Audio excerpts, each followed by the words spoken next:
Hi, ಹೇಗಿದ್ದೀರಾ ಎಲ್ಲರೂ? ಇವತ್ತಿನ ಬ್ಲಾಗ್ ನನಗೆ ಸ್ವಲ್ಪ ಸ್ಪೆಷಲ್. ಯಾಕೆಂದರೆ ಮಗನ ಬರ್ತಡೇ. ನಾವು ಚಿಕ್ಕವರಾಗಿದ್ದಾಗ ನಮಗೆ ಯಾರು ಬರ್ತಡೇ ಸೆಲೆಬ್ರೇಟ್ ಮಾಡ್ತಾನೂ ಇರಲಿಲ್ಲ, ನಮಗೂ ಸಹ ನೆನಪಿರ್ತಾ ಇರಲಿಲ್ಲ. ಈಗ ನಮಗೆ ಮಕ್ಕಳಾದಮೇಲೆ ನಾವು ಇದನ್ನೆಲ್ಲ ಶುರು ಮಾಡಿದ್ದು. ಸಿಂಪಲ್ಲಾಗಿ ಮಗನ ಬರ್ತಡೇ ಸೆಲೆಬ್ರೇಷನ್ ಹೇಗೆ ಮಾಡಿದ್ವಿ ಅಂತ ನಿಮ್ಮ ಜೊತೆ ಶೇರ್ ಮಾಡ್ಕೋಬೇಕು ಅನ್ನಿಸ್ತು. ಎಲ್ಲ ಶುಭ ಕಾರ್ಯಕ್ಕೂ ಮುಂಚೆ ದೇವರ ಆಶೀರ್ವಾದ ತೆಗೆದುಕೊಳ್ಳೋದು ಒಳ್ಳೆಯದು ಅಲ್ವಾ? ಬನ್ನಿ, ಮನೆಯಲ್ಲೊಂದು ದೇವರಿಗೆ ದೀಪ ಹಚ್ಚಿ ದೇವಸ್ಥಾನಕ್ಕೆ ಹೋಗಿ ಬರೋಣ.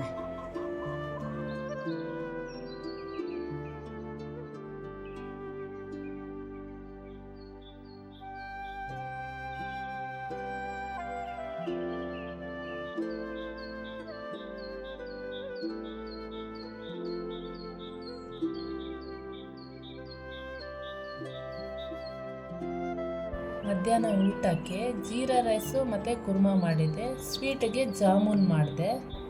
ನಮ್ಮ ಯಜಮಾನರು ಮಗಳ ಜೊತೆ ಕೇಕ್ ತರೋಕ್ಕೆ ಹೋಗ್ತಾರೆ. ನಾನು ಆ ಟೈಮಲ್ಲಿ ಹೋಗಿ ನಮ್ಮ ಶಾಪಲ್ಲಿ ಇರಬೇಕಾಗುತ್ತೆ. ಸಂಜೆ ಕೇಕ್ ಕಟ್ ಮಾಡಿ ಮತ್ತೊಮ್ಮೆ ವಿಶ್ ಮಾಡಿದ್ರೆ ಈ ದಿನದ ಸೆಲೆಬ್ರೇಷನ್ ಮುಗಿಯುತ್ತೆ.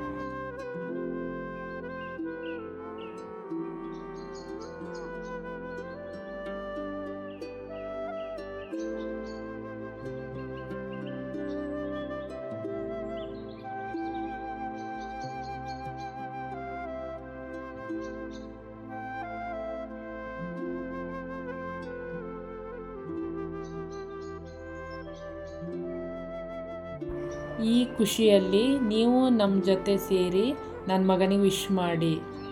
ನಮ್ಮ ಚಿಕ್ಕ ಸೆಲೆಬ್ರೇಷನ್ ನಿಮಗೂ ಖುಷಿ ಕೊಟ್ಟರೆ ಈ ವಿಡಿಯೋವನ್ನು ಲೈಕ್ ಮಾಡಿ, ಶೇರ್ ಮಾಡಿ, ನನ್ನ ಚಾನಲನ್ನು ಸಬ್ಸ್ಕ್ರೈಬ್ ಮಾಡಿ, ನನಗೆ ಸಪೋರ್ಟ್ ಮಾಡಿ ಹಾಗೂ ಬೆಂಬಲಿಸಿ. ನಮಸ್ಕಾರ.